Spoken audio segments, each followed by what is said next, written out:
First question is from Lance R. Meyer. What is the difference in hypertrophy between the dumbbell overhead press versus barbell?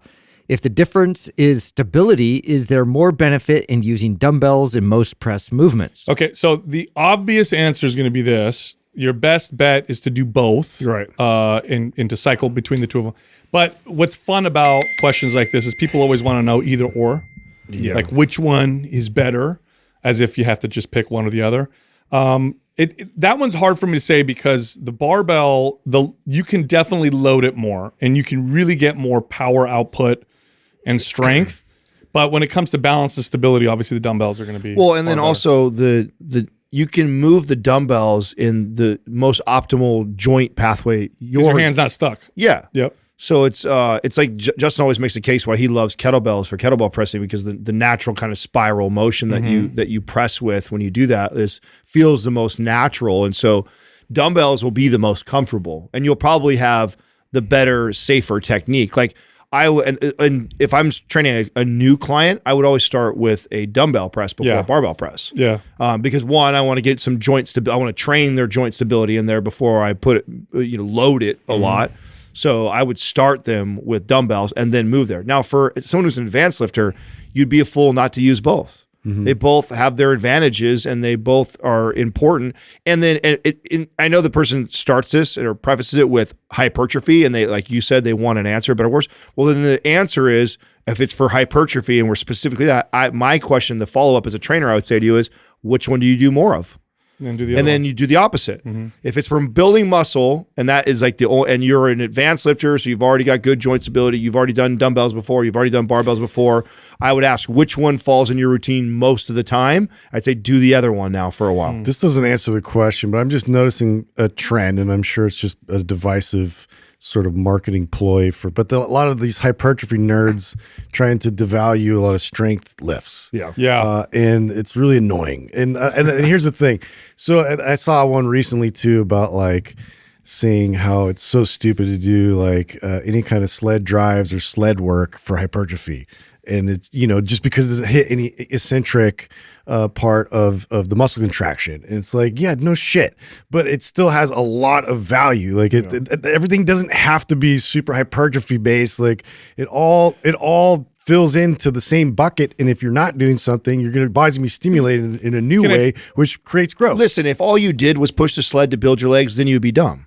Yeah. Then if you neglected barbell back squats and you neglected front squats and lunges and step ups, but to not use the sled and to complement that, I think that's silly. What's funny about that is the fact that it doesn't have, so this is what good coaches and trainers know. The fact that the sled doesn't have eccentric lowering. So for people who don't know this, eccentric portion of a rep is the lowering part. So if I do a curl, concentric is coming up, and then lowering the weight is eccentric, and I'm lowering it with resistance. Obviously, with the sled, you're only pushing forward. There's no eccentric load. And studies show that the eccentric part contributes the most to muscle building. But this is the trick now. Here's the key. Good coaches and trainers don't look at a sled and say, oh, it doesn't eccentrically load. That's a detriment. They say that's a feature and a benefit. Now, why? Yes, eccentric tends to build a lot of muscle, but eccentric also causes the most damage. That's right. So I can add the sled and add volume to routine while minimally... And reduce risk substantially. Yeah, while minimally adding the fact that this person needs to recover a bunch more. So I want to add volume, but I want to be careful and not add too much intensity, and I don't want the person overtrained. For example, you could push the sled almost every day, and probably not, depending on the person's fitness level, not overtrain. And so that's a feature with the sled, not a detriment. Now back to the dumbbell barbell thing. Look, I'll say this. Yeah. I think if we're talking pure hypertrophy, I would say dumbbells probably.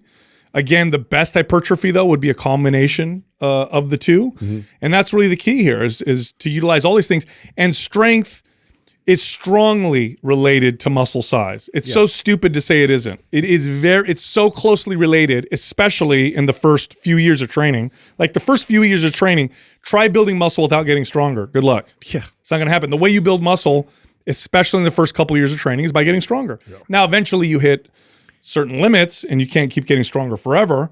And then, you could play with some different stuff. But strength and muscle are both, I mean, They both hold a lot of value. They do. This And is a silly question to me. So it's dumb to say that. But yeah, barbell versus dumbbell. But that's why it's happening. You're right, Justin. Yes. You pointed out something that is really popular right now, and it is this hypertrophy crowd that wants to say, "Oh, that's so stupid to use that tool," or they want to pick apart somebody who's advocating for a tool like a sled and be like, "That's so dumb." Or it's like the same crowd that says that deadlifting is such a stupid exercise for your back because of, well, it's a glute dominant exercise. Why would you call it a back exercise? It's just like it's so silly. It's half of the motivation for starting this podcast was to have conversations around these type of nuances because the fitness space loves to put everybody in these boxes and getting camps and my way is better than your way. And the truth is, like, if you have access to barbells and dumbbells and you want to build a sculpted badass physique, don't you dare neglect one or the other. No, and utilize both. Here's something fun you could do if you've been working out for a long time.